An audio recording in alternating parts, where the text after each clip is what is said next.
All right, guys, let's get started on top, in the center of your mat. The Kriya yogis don't really use yoga mats either. So, but we do start with some of those foundational things in yoga, like just self-awareness. It's called body scanning, and we're going to talk about that in meditation today. You kind of close your eyes and scan through your body, just kind of feeling, getting insight, becoming more self-aware. You do a little bit of that kind of mental connection, self-awareness to start. So we don't go big here to start. You just kind of slow down, tune in. I like to roll my shoulders up, back and down, roll out my wrists, just kind of activate those body parts, lift my heels and my toes, wiggle the toes. Okay, anything that feels good, really. Sometimes I'll even shake my legs or arms. And then I work on standing really tall. I bring a lot of attention and intention into the body form. So I turn up, I really bring forth a lot of integrity into the physical structure and energy. You try to bring enthusiasm and passion into the mind.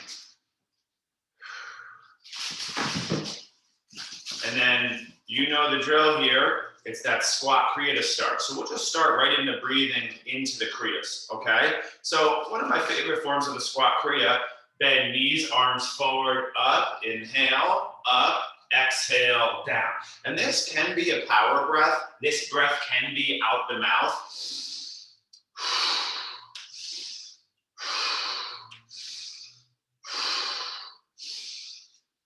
Now, as the Kriyas say, can you make it more of a meditative process? It's not just exercise of the body, yogis. It's moving energy. So there's a lot of energy work here. We are moving the blood.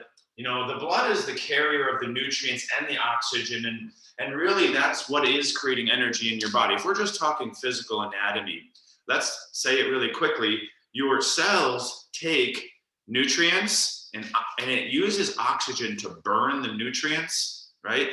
Just like your car burns gas to create force and work, your cells are taking that oxygen, burning your hopefully high quality nutrients and creating cellular energy. So we want to get like the breath really pumping.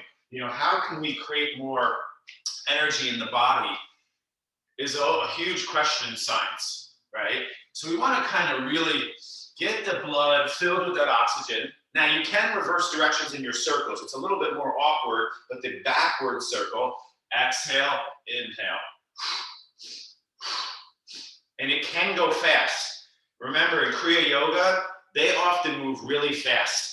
Now, I mentioned, you do Kriya Yoga, sometimes you will warm up with this for 10 to 30 minutes. The Kriya Yogis do this for 30 minutes, guys.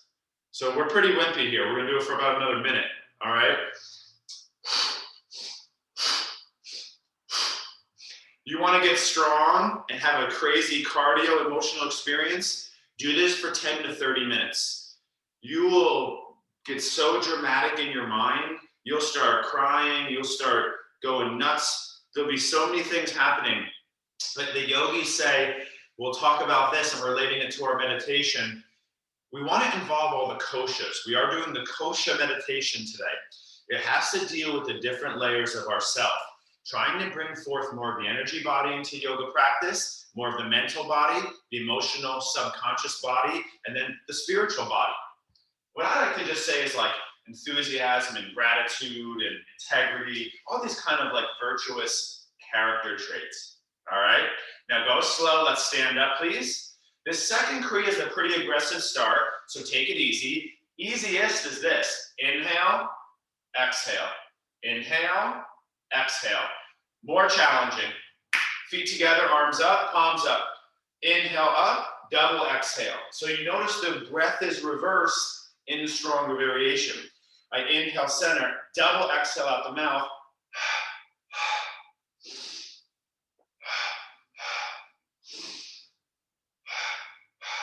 Notice I'm not overstretching, yogis. I can side bend so much deeper. The goal in warm-up is not to challenge peak strength or flexibility. It is to increase blood flow, increase heat, wake up the body, okay? Actually, the easiest is more like this, yogis. Right? So now you close your eyes and you make it a potent self-experience on many levels, you know, a meditative, deep experience, right?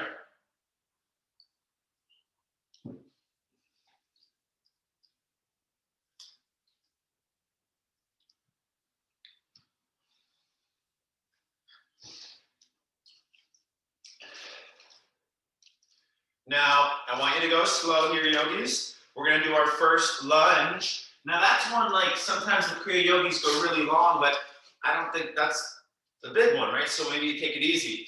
Now, this is a lunge, and we're going to do this different one here. Your arms are going to come in front of you. We do this a lot, different forms. As I step my left foot back, my arms are going to go wide, my chest goes up. So I do want to lift my chest up away from my back heel. I'm going to show you here in a moment. As I exhale, I can kind of round a little bit in my core. Cat-cow, left arm over right. As I inhale, right foot back. My back really turns on. My front knee bends, my chest lifts, and now it's opposite arm on top, right on top of left. Inhale, left leg back, chest up, and then I'm alternating. Now, from the side, it looks like this, yogis.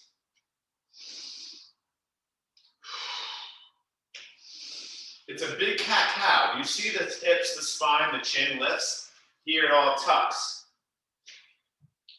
Learning to apply cat-cow movements is how you develop more complex compound exercise patterns.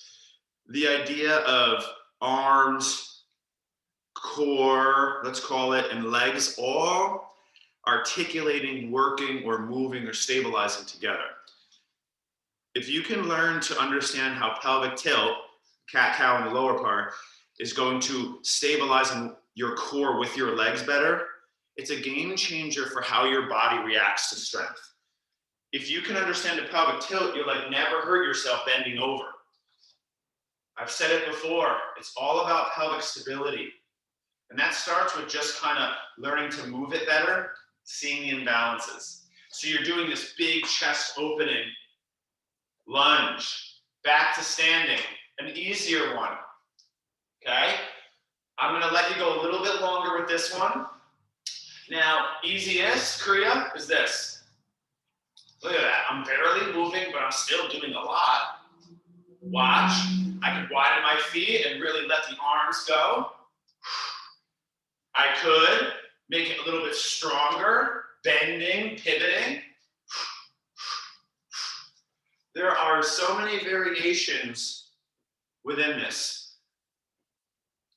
Just, I want you to like listen to what I'm doing, but listen to your body more after it. It doesn't have to be exactly what I say, yogis. Yoga gets too rigid exactly how it's supposed to be. If you use yoga your whole life to exercise, we need a lot of variety to kind of stimulate the body in new ways, to kind of create a little learning. When you go to school, they're always learning new things, right? You're not just constantly in class doing the exact same thing.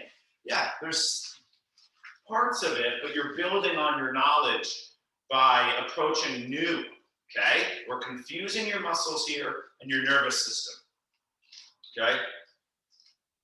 Now, you're in your pivoting, and you know, we do go crazier with this, where we start to do this one, we start to like bend over, right? We start to go down and up even. There's so many variations of this. We could spend a whole class doing just those. I want to keep going though. Feet at the front of your mat is a good place to be. It's Kriya, doesn't matter really. It's our second round of squatting, but now we never stand up here. We're going chair pose in yoga to forward bend. So it looks like this, guys. Chair, straighten your legs, reach for the floor. So my weight's in my toes, my legs are more straight, my head is very low, my spine round. It's another cat-cow. Inhale, upper body back bends more, arms reach up more, hips reach down more, weight in the heels. Opposites. Exhale, weight in toes, hips high and forward. So before they were back and down. If you want more, it looks like this. Inhale. Exhale. Inhale. Exhale. Inhale. Yogis, this is movement practice. It's big. just as much as you're working on stretching, you got to work on stabilizing your body through movement. The reason I love Kriya so much, the modern biomechanics, which is basically the biomechanists and the kinesiologists, they're kind of the people who know the musculoskeletal movement the best. They're like the top exercise physiologists, right? So they're all leaning towards dynamic warm-ups, not just jogging or cycling, these repetitive cardios. I mean dynamic complex movements. So you'll do some jogging, right? But then after that is second round of warm-up. You know, what do they recommend? Oh, sun salutation, you know, step forward and twists, which we're gonna do. What are they lunges, all this stuff we're doing, squatting. The modern science says that yoga kriya is the best type of exercise. So we're doing our part with the science, but also the tradition of yoga, the ancient form. Back up to standing, yogis. Give it a little shake, please. So easiest, feet wide, hip tilting. More complex, hip circling. Seems simple, but it's actually quite a big movement, yogis. See this one? Now, I'm going both directions. More, spine goes in opposition. So the first part, my head wasn't moving. That's more safe. You want more? Head goes in opposition, so my hips go back, my head goes forward. Okay? And I'm really going for this. Now, even more, right, is where I'm really going slow, challenging my end range. I'm making this core stabilizing. Now, you can see the bigger I'm going, the slower I'm moving. Because this is a very complex movement for the body. You know, the yogis do it where you reach your arms too eventually, right? So, remember the compound, the complex?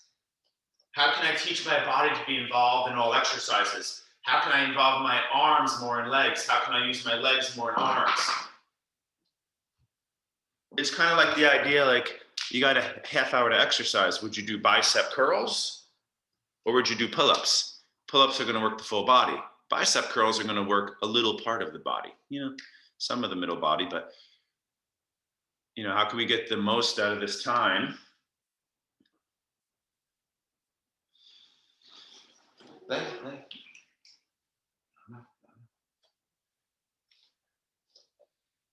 All right, guys, so hopefully you went both directions. First stretch of class, widen feet parallel, forward bend. You can pull on the floor. If you're ready for a headstand, today's inversion practice, and just to be clear, guys, it's not a handstand workshop, even though I'm going to talk about that briefly. It's more about teaching you guys to have extended inversion practice. In yoga, just like some days you would have a stretch practice or a strengthening practice, we have inversion some days. So today we're going to do a very practical approach. How do I optimize the inversion method for my mind and body? We're going to show you how to get blood flow to every part of the body without expelling a lot of energy. You can't do handstand for half an hour, but you can do a couple of power holds, but mostly they're going to be meditative inversions, okay?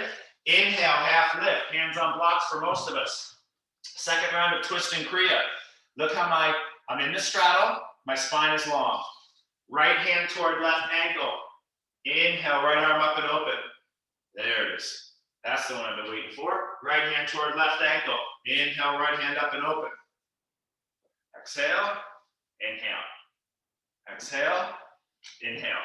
Yogis, it's a big movement, okay? In essence, we are bent over twisting. We are chest flying, back flying, say second round. If it's too much, you know, we do ones like this, where we're down on the knees more, where we're kind of like this. Exhale, inhale. Exhale, inhale. So there's our softer variations.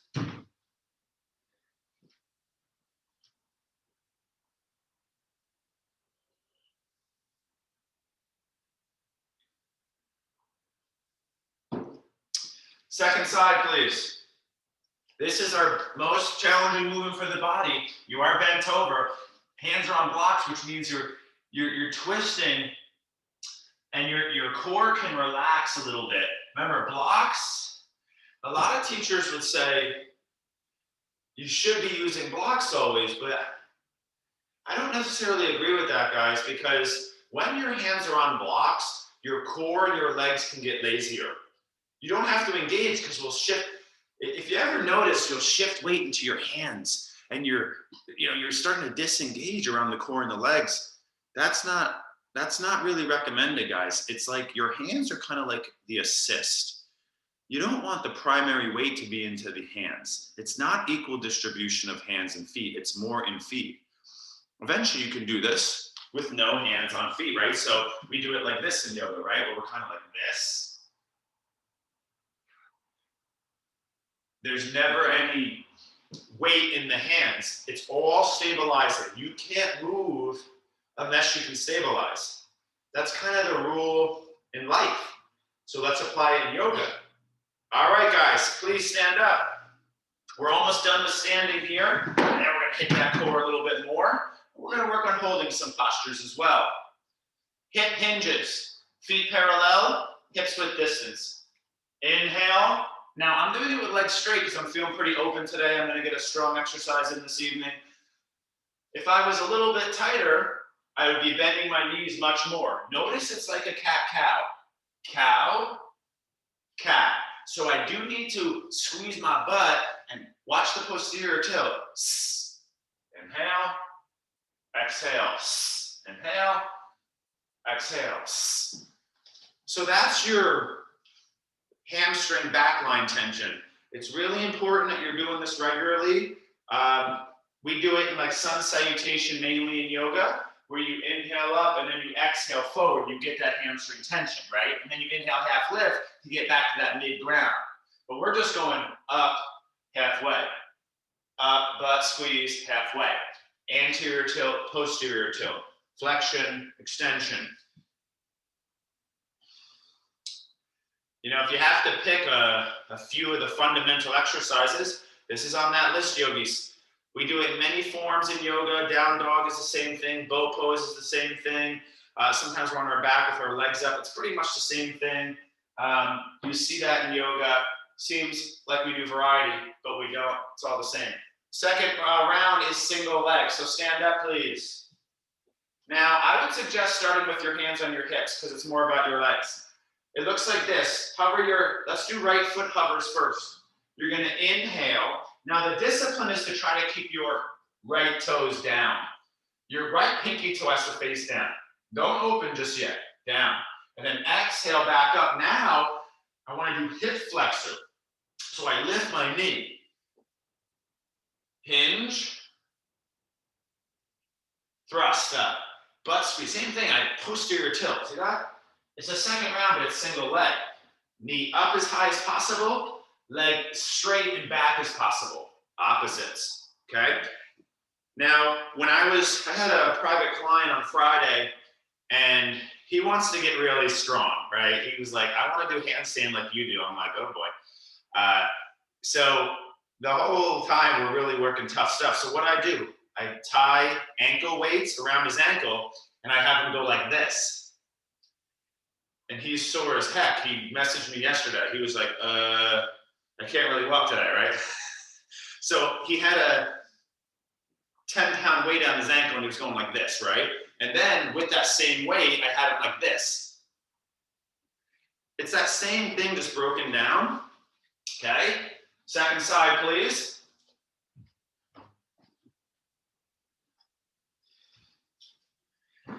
I want you to slow down. I'm got up early today, so I'm pretty hyper, talking a lot. Make it a meditation, yogis. That's more important than mental quality.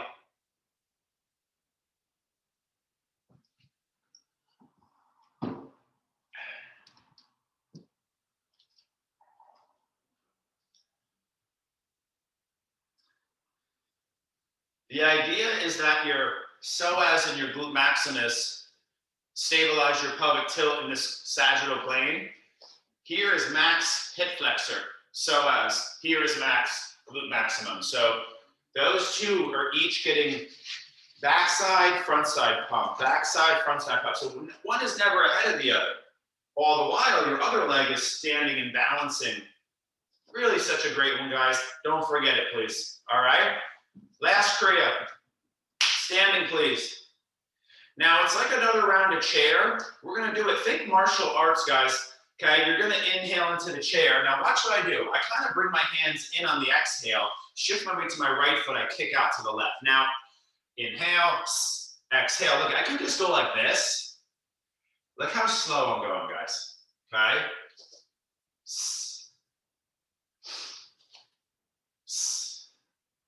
I'm just doing the breath count louder so you can hear.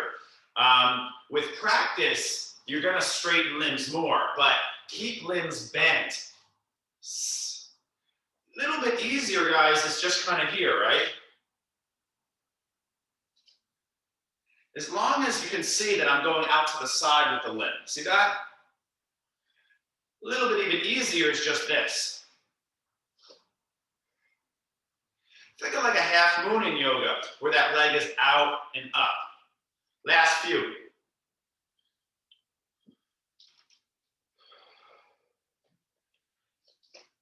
Remember, I initially called this class yin and yang, the idea of moving and being very active in the beginning, static and passive stretching in the end, into meditation. We're kind of coming back to that, using the Kriya as the yang.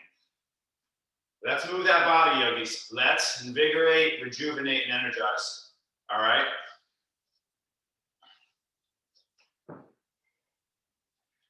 All right, guys, so that's pretty good for our standing yoga. Nice symmetry, feet wide. Big inhale, take a little yogi squat on the way down.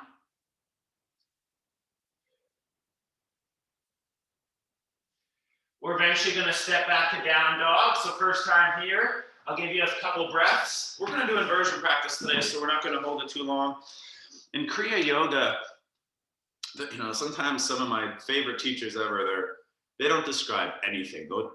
You just learn the Kriyas and they'll say a lunge Kriya. You know, we've gone through a lot of different types, you know, whether it's twisting forward and back. They're just like, say a Kriya, and then you go into it, all right? So downward dog, now it starts with chaturangas. So from your dog, nice inhale, we're gonna shift forward. A couple extra push-ups is a fantastic Kriya. Lowering down halfway all the way, inhaling up into your cobra or up dog, using your core, down dog. So sometimes we repeat this a lot and it can go autopilot, boring, your mind wanders. Don't let that happen.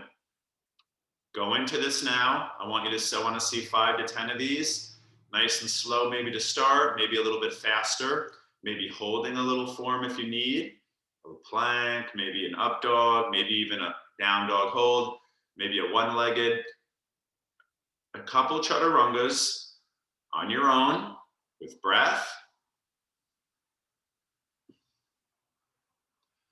And you know the drill. Say you're feeling excellent. You want to do handstand at the wall. Say you're having the best day of your life. You want to try handstand push-ups at the wall. Beautiful. You know, if you feel a really good day, you know, use that, guys. You know, don't hold back. Let go of like the heart and soul in yoga.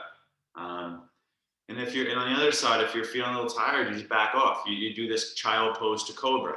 You do more cat cows, right?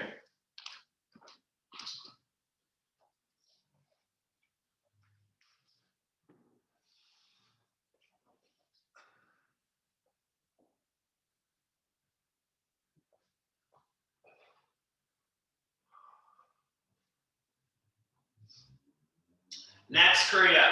So we're not holding side plank. I want you to practice the idea of moving between them. So from high plank or forearm plank or knee plank, heels left, really slowly, right arm out and up, maybe even look up. It's almost like we do that one where we twist down, like we thread the needle, and then right hand down, slowly heels left, left arm up and open. And then it's like I kind of turn my chest down. It's almost like I'm reaching under. And then I slowly work all that kind of moving plank work, okay? Now, you can go further where it's almost like a wild thing. It's like your top footsteps behind you and you turn even more to the sky, but then skillfully work back. So the idea is like, first you start from side body to front body transitions, shoulders out to the side and forward, right? That's the most you're seeing there, and as it goes up, it's more back shoulder. So you're here. But then you can do weight bearing. It's almost like you're flipping that dog on both sides a little bit. So it's a dance side to side in like wild thing flip dog. Okay, so let's keep focused, yogis. We only got about 10 to 15 minutes more of the moving, strengthening yoga. I know it can be tough. We keep moving, we keep breathing, and then you're going to be a lot more slow and meditative in this last 10 to 15 minutes of practice. All right, so you're going to get some nice stretches. Now, this next Kriya, I don't want to do that one too long. It can be difficult. This next Kriya might require blocks. It's basically the step forward with the twist. I mentioned it earlier. All right? Right foot steps forward, right arm out and up. Right foot, right hand down. Now, the first part is down dog, right? You can just do plank. You can do push-ups in between too. Left foot forward, left arm up. Left hand down, left foot back. Right foot forward, right arm up. It's quite simple. It's either down dog or high plank to a twisting low lunge on the inhale. Make it a meditation, yogis. I'm not going to give too many versions there. We'll keep that one there for unless you know that.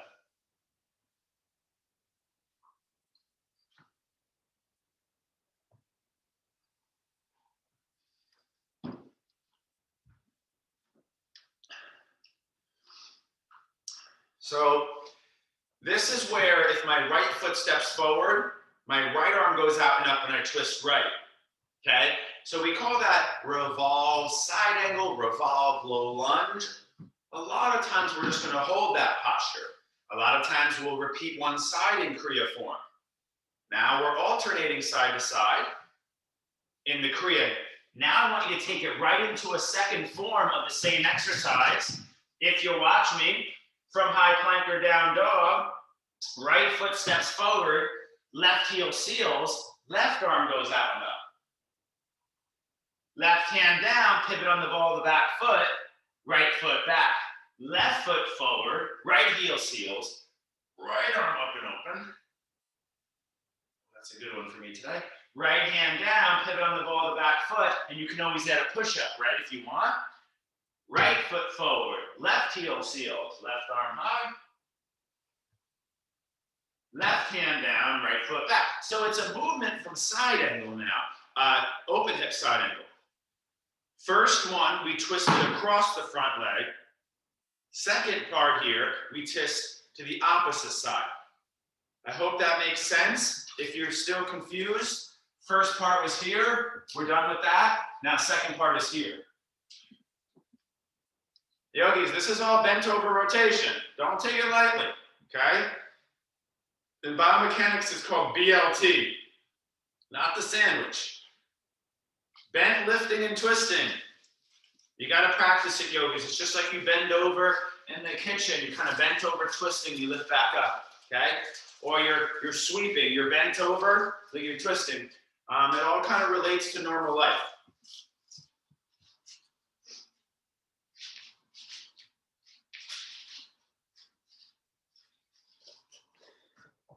And like I said, I'm just doing variety today. They talk about the Kriya yogis. We'll do an 8-hour practice, and they'll only do a couple Kriyas.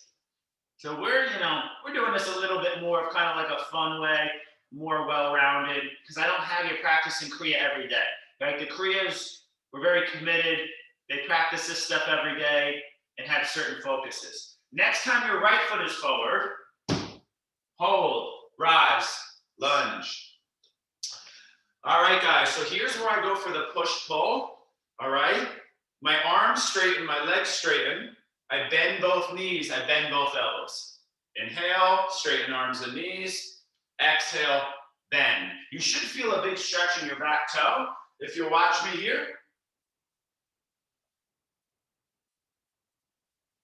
A little bit faster to show you.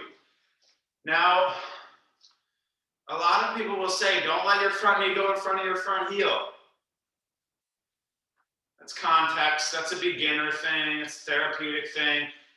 Yogis, in athletics, your knee is always in front of your heel.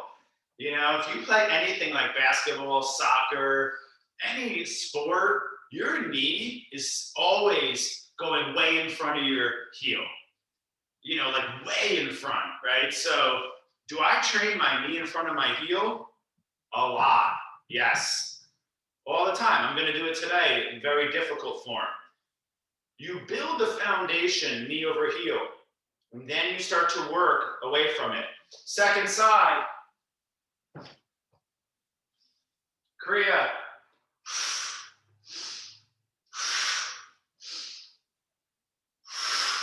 I forgot to say the more challenging variation, keep front knee bent, straighten back, knee arms up.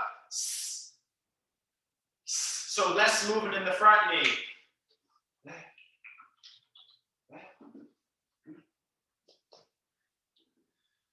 Try to remember that yoga lunges are foundational in exercise physiology. Basically, they're the pattern of walking. So say you're on your morning walk. It doesn't have to be deep. You just do a couple of these. Look. Right?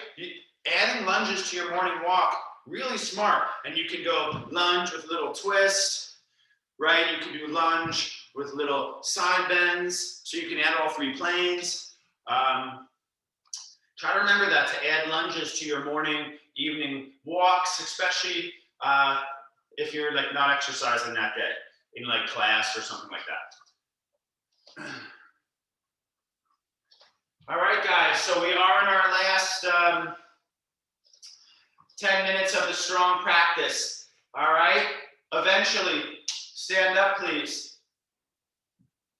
Oh, that's not right. Sorry, guys. Back down to the ground. Swing your legs around. So here, guys, it's either, I want to get those abs strong. We're not holding planks today. So we got some options for you. Easiest would be something like this.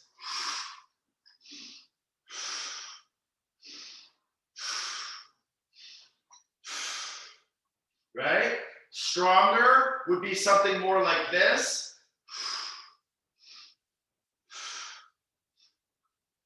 More challenging is more range, more unstable.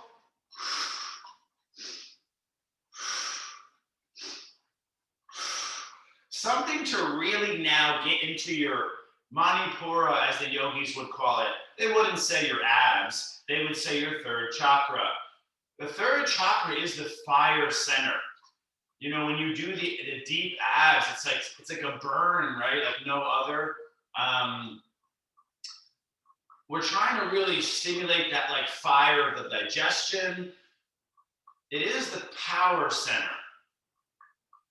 in some levels, right? Where, you know, the ego, the identity of the ego exists, things like pride, you know, this like idea of perfectionism and, you know, obsessed with like success, like all these kind of like striving energies are in the Manipura. You know, self-power is there, where we identify the ego with the self, and you know, insecurities of the second chakra. They're so closely related there. We've done the chakra meditation, so try to remember some of that stuff as we're stimulating these body parts. All right. One last option, if you'd like, kind of putting a twist into the abs. So we're going to do this. We're going to do back bends. So, you know, we do this one. It's pretty good. To be honest, not my favorite at all, but a lot of people like it. I like to repeat sides and do straight arm and straight leg. So it's right hand toward left pinky toe, opposites, but repeating sides. My left hand can go behind my head.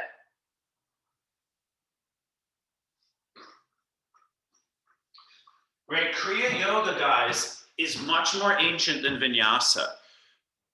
The story is that the Hatha Kriya yogis were practicing so much. Yoga means union, right? And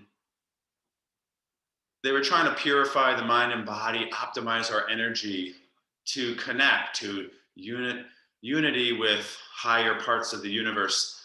And the Kriya yogis went before the emperors, right? The Hatha Kriyas, who were considered deities, basically, like God. So they would, it's like they're having the performance of their life. So all their practice, they strung together in this offering of art and beauty to the deities, the divine. And that's how Vinyasa was created. The advanced yogis created a dance, a performance from their hearts to something that they honored and respected, you know, in a humble, grateful form. So Vinyasa was like an offering from the heart of our greatest performance. Kriya is much more ancient, so is Hatha, than Vinyasa. But it's really the roots of Vinyasa. So listen, guys, I hope you switch sides. When I ramble on with a yoga story, you're here. We do this standing too, right? There's the big one, right, where you go spiral, close it. Spiral, we do this standing. You know, even this is something similar. Right. So you're on your back. This is our last abs. We're going to do our back bends. We're not going to do them in Kriya form. Wheel Kriya is considered an intermediate Kriya. You're supposed to be really good at wheel before you do wheel Kriya. But I'm going to give some options for our final back bends. Now, yogis, I want you to finish that up, and I'm going to give you 2 to 3 minutes for the back bend Kriya. Now, if you wanted to go here, if you'll watch me now, this is a Kriya form of back bending. I teach this one a lot, right? Arms can be here, here, here, right? So many different variations. Another Kriya back bend. Notice how I'm going down slow with strength, resisting getting that negative. That's a Kriya, right? Another strong Kriya is low plank, up dog, low plank, up dog. Another Kriya looks like this: camel, child. I do want back bend, just to be clear, okay? Another Kriya, back bend.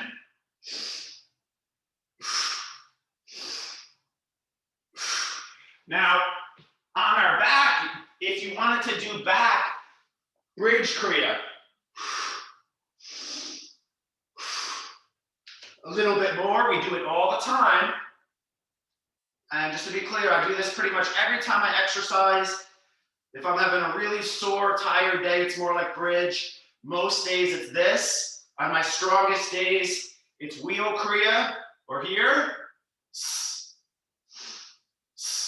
Straight leg, point toes. If you'd rather just hold wheel, it's fine. I want you to do like 2 to 3 rounds of this final one. The back line, yogis. The idea is to have your peak experience with the back of your head, in a sense, or your arms to the back of the heels. So it's your last Kriya, guys, and we're going to stretch after this. I want to see strong back body intention. Go slow if you're new. If you get good at this, we always kind of pick up speed because most of life is pretty slow, but sometimes you got to move fast, okay? Fast movement's key for brain health and body health. Easiest Kriya in back bending is like bridge. Even cat-cow can work, right? That's a back bend, but we're lacking hip extension, so you're only getting like a double chain as most. You're not getting triple chain, but you know, you can always do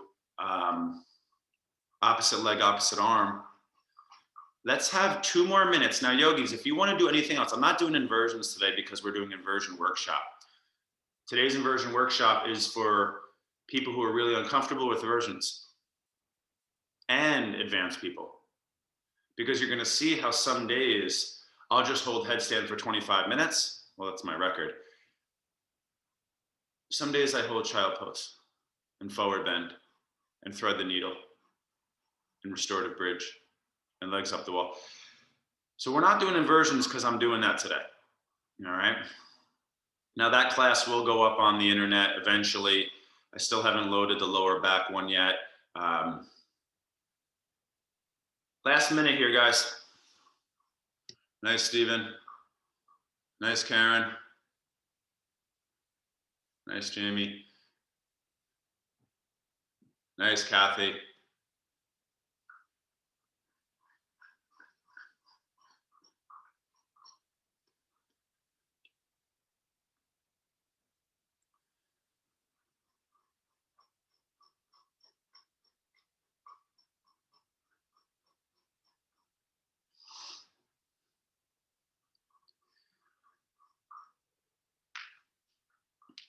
Now, say you're exercising for an hour, the physical body, right? Did a lot of breathing, a lot of moving, a lot of up, down, a lot of complex challenges on the body, a lot of tensing, shortening of muscles, tension, compressions. Now we want to think a little bit more stillness. We don't want to go straight from, the challenging moving right to our car or, meditation today's. We want to kind of bridge the gap and work on a little bit more release, this kind of different part of our wellness routine. So I want you to take the last 30 seconds here, finish it up.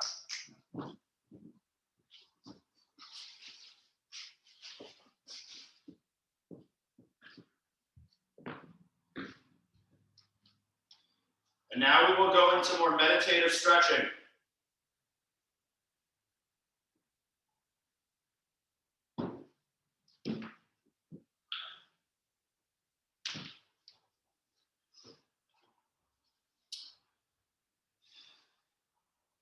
Now I want you to take your time. Some of these are still going, but I want to get you 15 minutes here of stretching, okay? So our first stretch I'll start demoing is the straddle. Now we actually already did this stretch, but I'm gonna do the side bending and the twisting here today.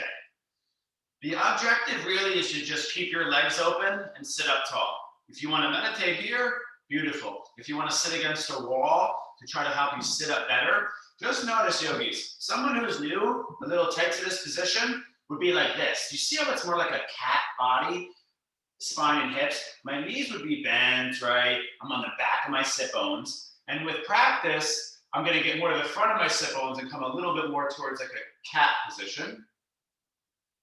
That's not right, a cow position. And I'm going to flex my feet. All right, now I'm not going to go forward just yet. I'm going to slowly bring my right hand down, outside or inside that right knee, and then left arm goes up and over. Notice I'm reaching up more, not side bending too deep. I'm reaching up, up, up, and then from this height and length, I'm creating a side bend, okay?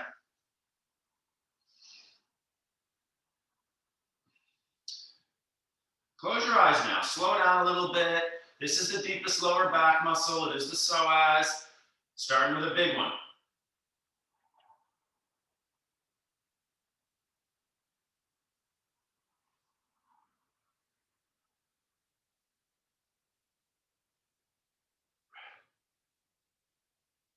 Okay, center, second side.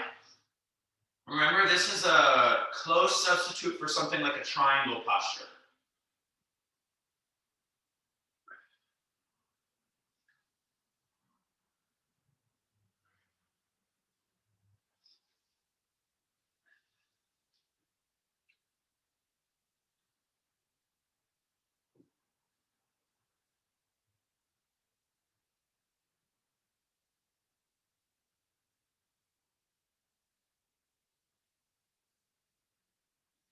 Now, just like you would do lunge in all the planes, you would do standing postures in all the planes, you would do warrior 3 in all the planes, right? Revolve moon, half moon. We're going to do that same thing here. We're going to keep our legs the way they are. We're eventually going to come upright. Now, from my chest, my right hand stays outside my right knee. My left arm is going to reach over for my right foot. Now, I do want to try to sit up tall, root my left sit bone down. Lift my right side body. So I'm not like down here, guys. I'm up here. My left hand eventually can go more on the outer right foot.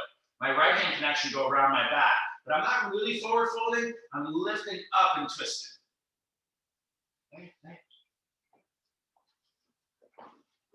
This is big stretching, guys.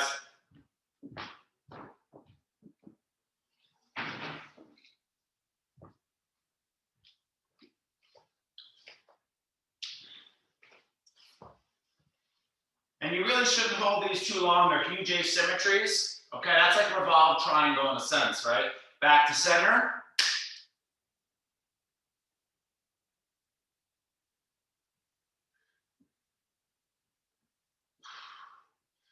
And I'm really going into the breath work, guys. Close your eyes if you can.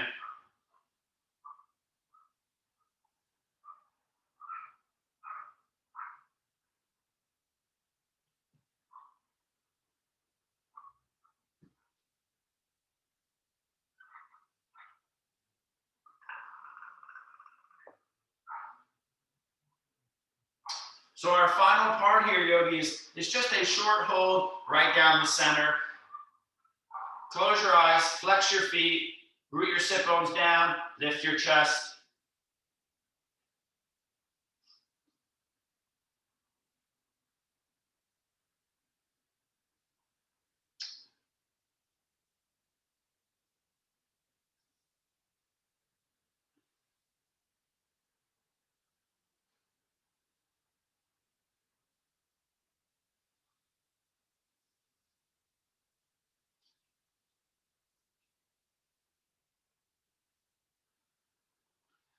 All right, sit up, please. That was side bend, twist, straddle, lateral rotation, mostly flexions.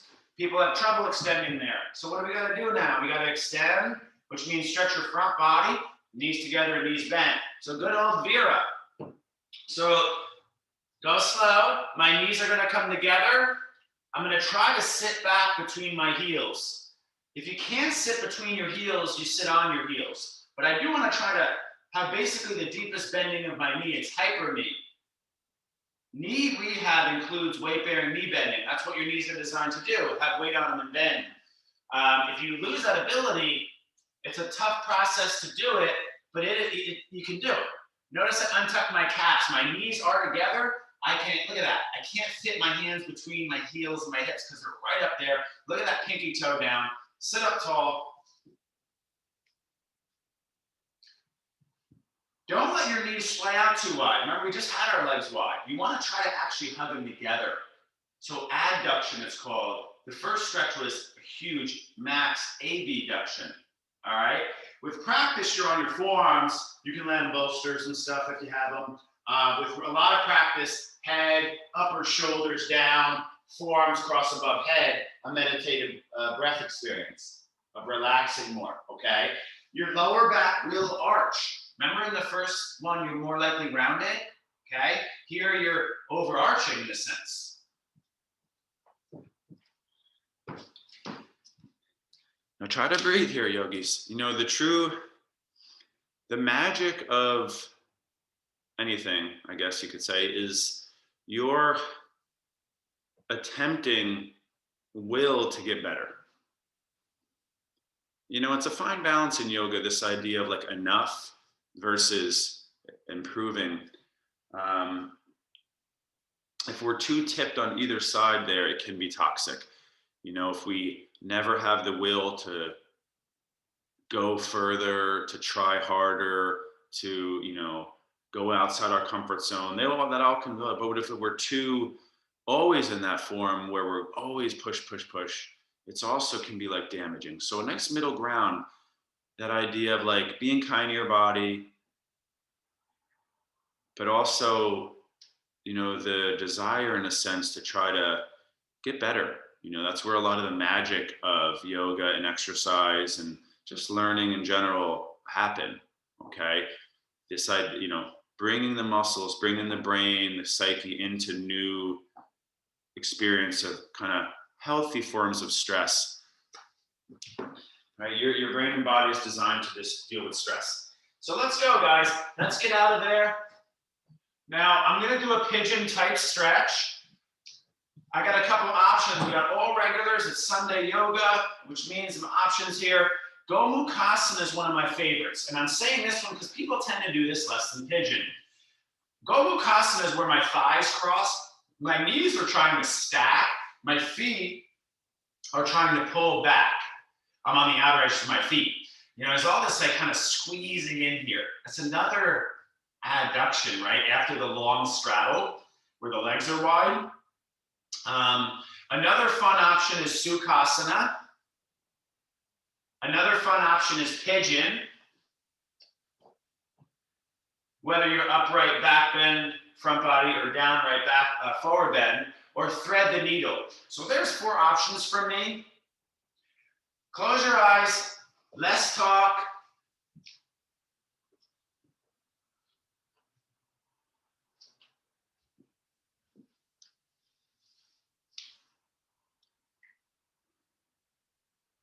Hey, no yawning.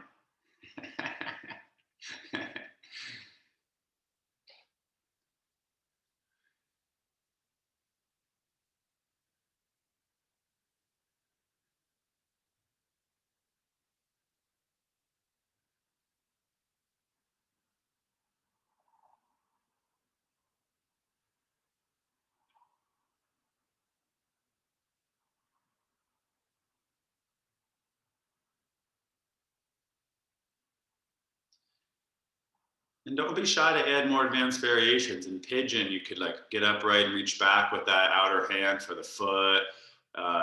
You know, in figure 4 on your back, you could do Gomukhasana. If you're in Gomukhasana, you can do like an arm bind. I'm just kind of letting you go for it today, right now. Just what's your body telling you? Do an outer hip stretch, right? Eventually, guys, you might neutralize for a moment. And then you're just going to do your second side at your pace.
So no rush, right? You're kind of on your own at this point. We're finishing up practice, getting prepared for meditation class, just releasing any tension.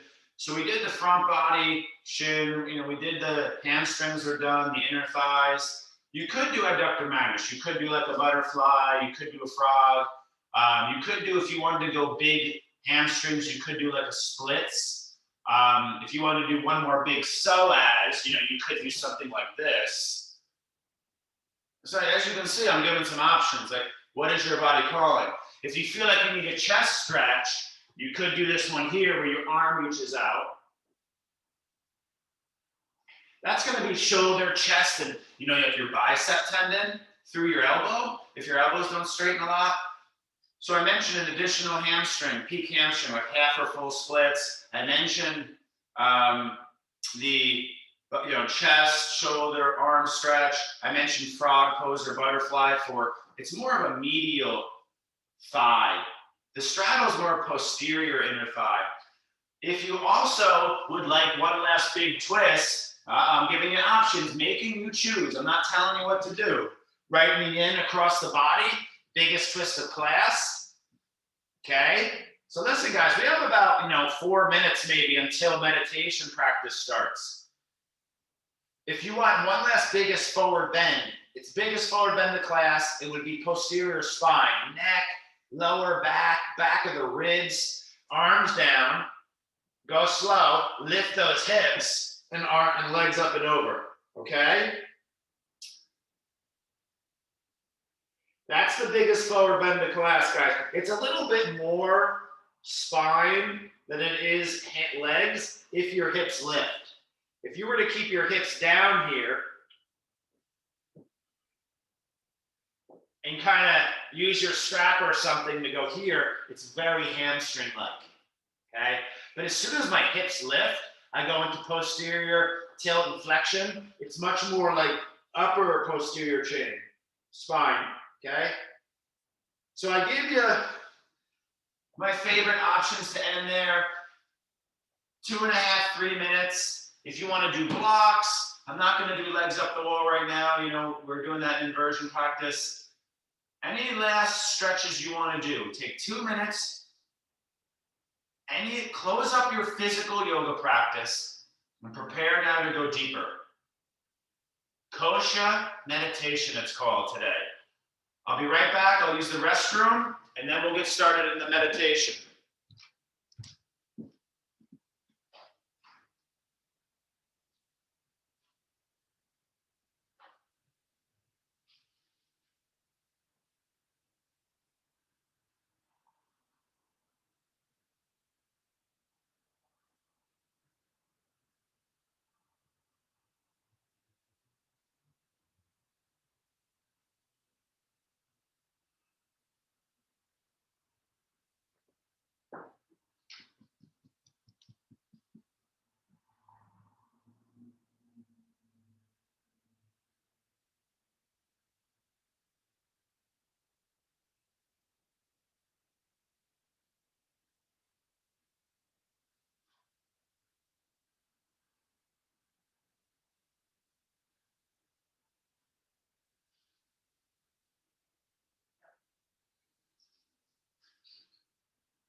All right, guys, I got 1 minute until 10 a.m.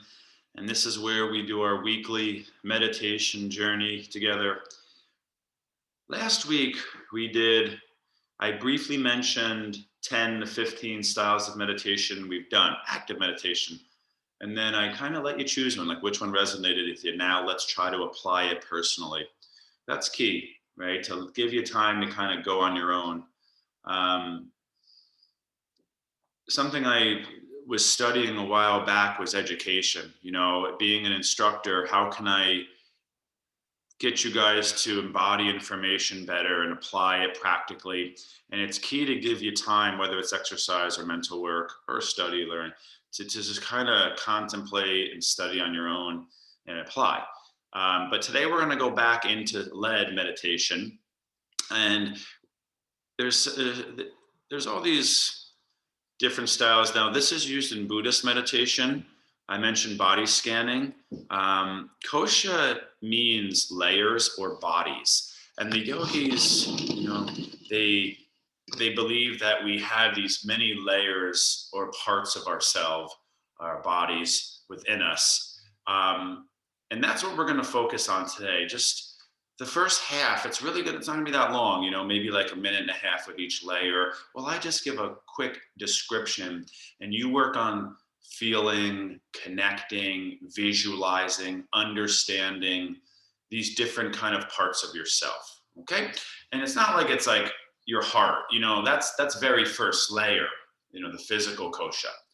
So with that being said, let's start to find our last position here. If you're new to the meditation, I think one is meditation is really broken down into two dualities, active meditation and passive. You know, the end game of meditation is really establishing yourself in nothingness, let's say, right? That's very difficult. So we do a lot of inner work to try to take steps toward that kind of end game stance in meditation. But it starts with doing a lot of this kind of inner self work. Okay. Rolling the shoulders back if you're sitting, shaking it out. I like to suggest, loosen up a little bit. If you're laying, that's totally fine. You're going to maybe take a breath or two. Breath work is usually considered, the first two koshas. We're not going to really focus on that today. Okay. So we're going to lift the crown up and root our sit bones down. Try to relax. Now close your eyes here, and as a yogi say, bring your awareness to your third eye. This is the inner vision, even like the inner ears, the inner senses, people call it, where you can see your future, your past, have your imagination. So you're taking your awareness internal.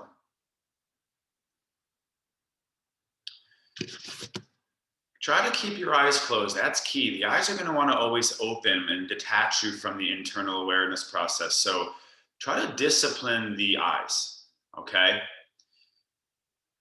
Now, we're going to keep it simple today. Kosha meditation can be broken down. We do individual koshas in many stages and layers itself. So today, we're going to do our first general kosha meditation. It is the 5 layers.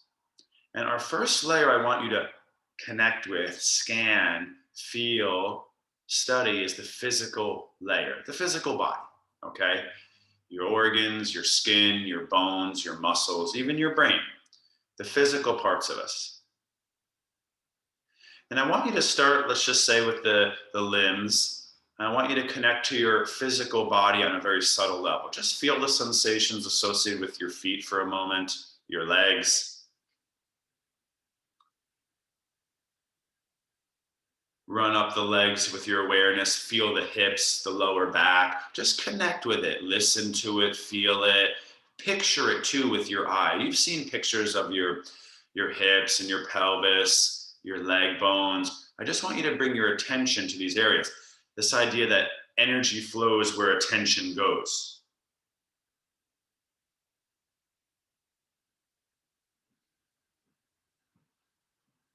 Bring your awareness to your arms here, please. Feel your arms, feel your fingers. More on the physical level with the third eye, not so much the energetic properties yet. That's the next kosha we're going to meditate on and practice connecting to. And practice becoming more aware of, right? Now, bring your awareness more to your chest, your ribs, your spine. So that physical part of the torso,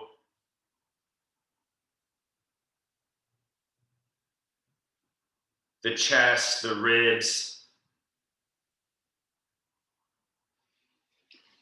The Sanskrit word for this is Annamaya Kosha. It means, some people say the sheath, right? It's like an onion. You're peeling away the layers of yourself. And one on the most outer layer, the most obvious, something you could be aware of from the outside. And then you can bring your awareness to your skull, your skin. We do this kosha meditation where you really connect to the skin, this layer that separates you from the environment. That's, these cells that are really fast interacting with all the bacteria in the environment, and you can get really detailed with the skin kosha.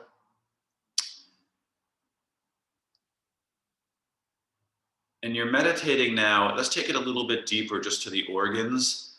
So try to bring your meditative visualization awareness, the listener, to the heart.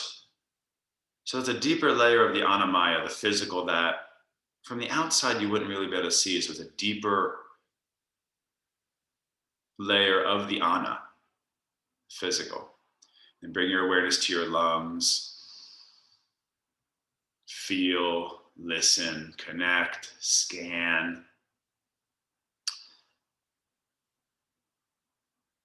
And then bring your awareness to your gut, the digestive tract, your stomach, intestines, gallbladder, liver. And then the microbiome, like the small intestines, the large intestines, where all the trillions of bacteria live.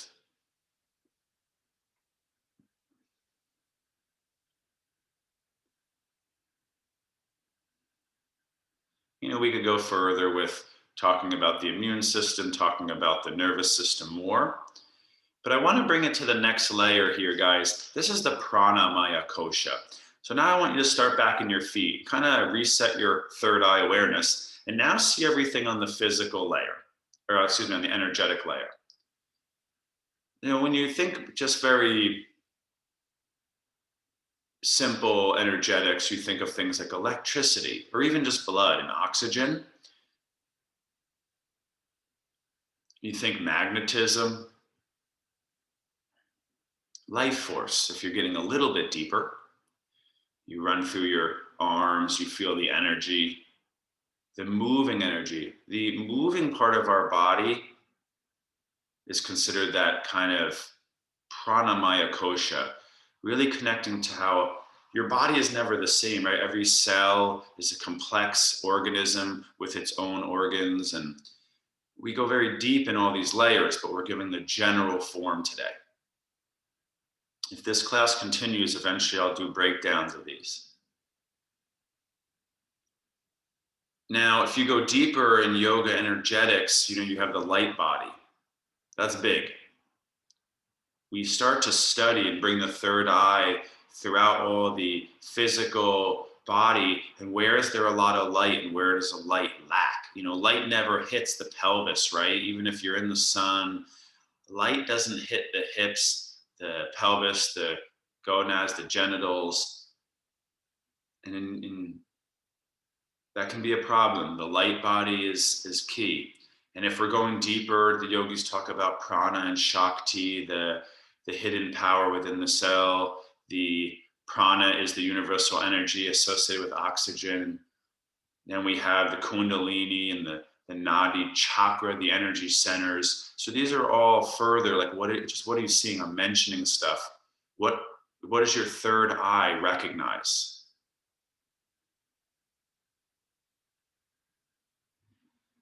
I'm not going to get into too much depth about how these layers interact and relate, but that's also how we break this down.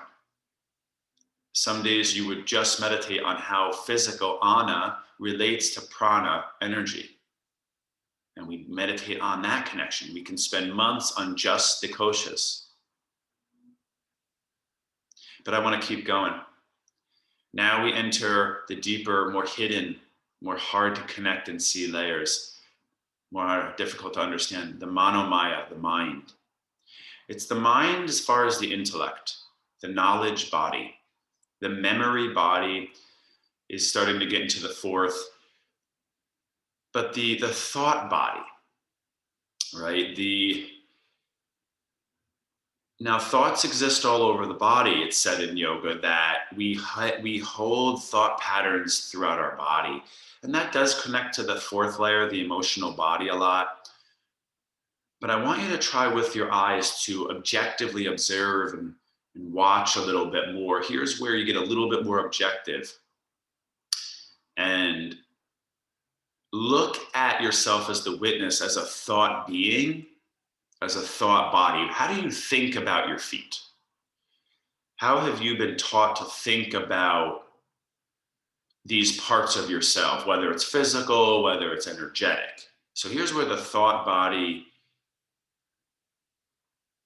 starts to relate to the previously studied and witnessed parts of ourself.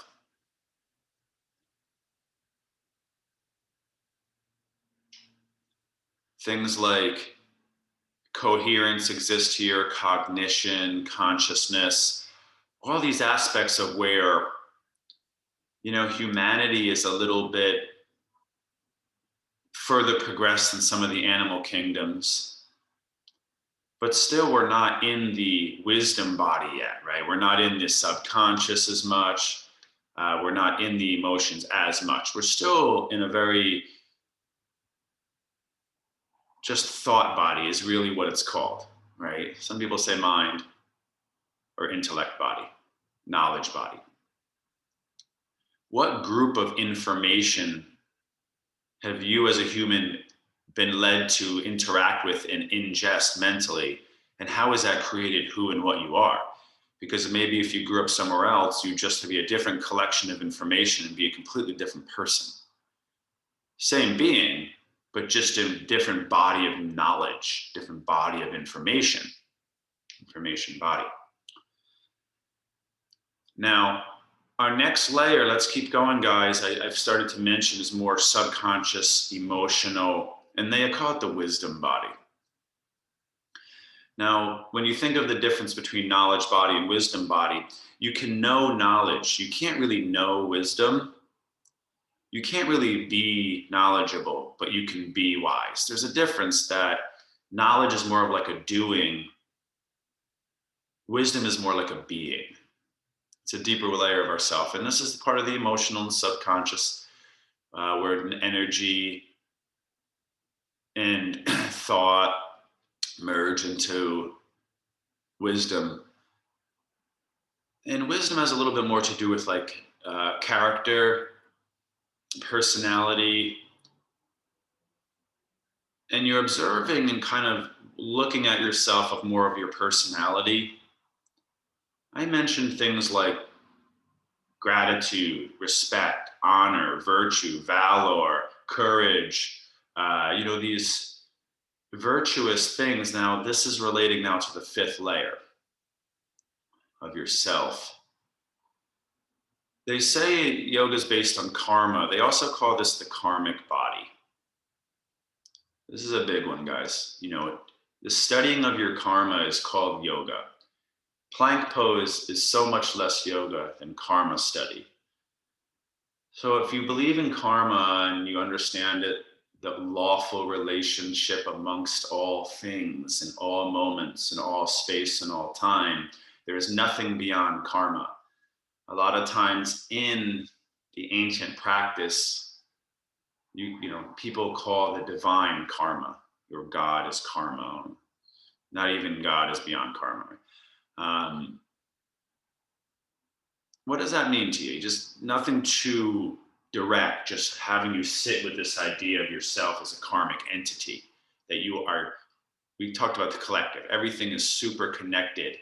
Nothing is separate, not even every breath. Every breath is karma.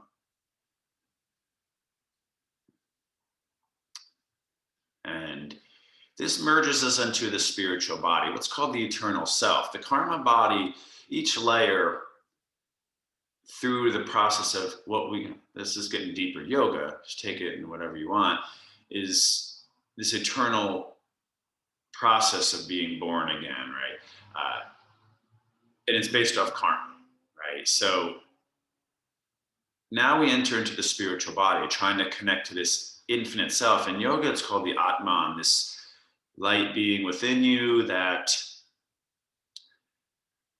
is eternal. And even though you shed the physical, even energetic body, even the thought body, even like the wisdom knowledge body is gone, this is what persists through it all, through eternity, is the light body. It's beyond time and space. It's beyond knowledge. Knowledge is very temporary. Even though you hold parts of that, the emotions are very temporary, but a huge, profound part of our evolution. It's even beyond, the things like opinion and preferences, the temporary identity with stuff, your physical body. It is said in yoga that we're in the third density and we're progressing into further densities. These people who sat and meditated and transcended the physical reality, they didn't identify with the physical anymore. They went deeper, and thus the awareness was exposed to deeper coherence, right? You could perceive different existences of the self. And now you're sitting with your spiritual body, feeling, observing, witnessing, connecting, understanding.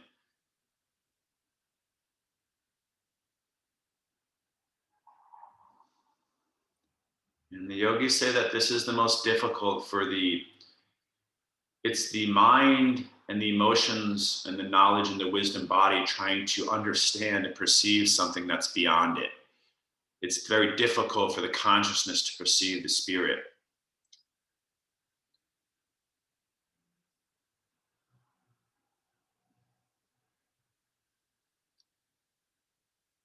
So now maybe just looking at all of it together, right? I mentioned Annamaya Kosha, Pranamaya Kosha, Manomaya Kosha, Vijnanmaya Kosha, Anandamaya Kosha is spiritual, the bliss body. It's beyond all the stuff that causes you suffering and pain, that you forget the gift, the blessing of life and the journey.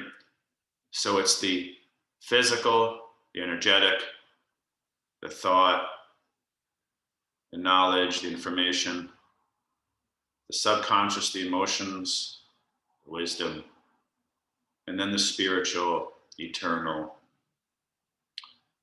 personality. Let's just take a few minutes here, guys, in passive meditation to close it up. Now letting your mind relax, come to ease, and just noticing any echoes from the meditation in the mind or body.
Now, yogis, I want you to take your time.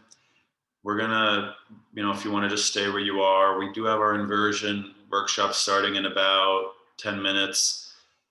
So today was the koshas, right?